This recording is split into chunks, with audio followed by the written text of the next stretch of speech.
Colleagues, it is important for us to have this opportunity to conduct bilateral meeting in the margins of the conference which the Chinese friends convened. We presented our detailed approach to the solution of the problems of Afghanistan, inherited by your people after the 20 years of activities of the so-called coalition. Briefly, I will summarize what I mentioned in the negotiations we just attended. We are convinced that the international community must actively cooperate with your government, encouraging you to take necessary steps for the official recognition by the United Nations and all its members. And the key is to ensure inclusivity of your government structures, not only from ethno-confessional point of view, but also from the point of view of involving other political forces in the government. In particular, as I understand, Hamid Karzai and Abdullah stay in Kabul and are ready to contribute to consolidation of the country under the new circumstances. We will encourage national dialogue under the leadership of the Taliban.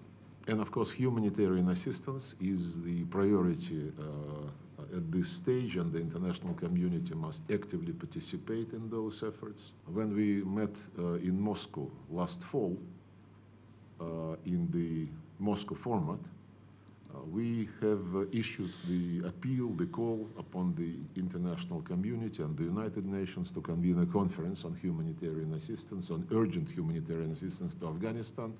Unfortunately, the United Nations bureaucracy was taking time to respond to this call, and at last, a conference was convened, or is being convened today, as far as I understand, in Great Britain.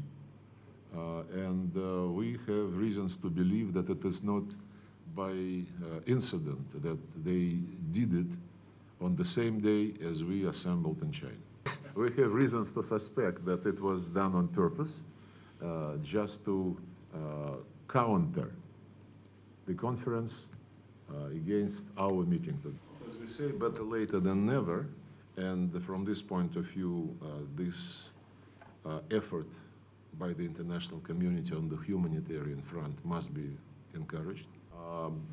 But in a mid-term and long-term interests, it is crucial to start parallel with the humanitarian problems, to start resolving the problems of sustainable economic development as a basis for sustainable solution of social issues. And recently, just a few days ago, our delegation, consisting of economic agencies and infrastructural companies' representatives, visited Kabul. And I would not repeat what they were discussing, but the overall assessment is that this was a positive meeting, and the directions of our future cooperation were discussed, and I believe they have support on both sides. And as you have heard just now, all neighbors of Afghanistan and other friends like Qatar, Indonesia, are ready to contribute to these efforts for rehabilitation of your economy, but we all believe that the key burden, a financial burden, to finance these endeavors must be buried by the United States and the allies who were present in Afghanistan for 20 years and did not leave behind any industrial or any other useful enterprise. Instead, they just arrested your money, and now half of this amount they are going to reserve for the families of the victims of 9/11/2001, while Afghanistan has nothing to do with that terrible, horrible crime. We talked to the Americans regarding the need for them to contribute a lot to rehabilitation of Afghanistan, of its economy, and just today, in the margins of our meetings, Zamir, who is our special envoy of the president on Afghanistan, met with his colleagues in the format of expanded troika.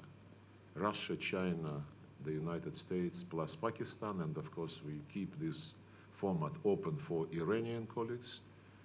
And after they resolve their problems with the United States, I think they should join. And maybe Zamir can say a few words about their discussion today.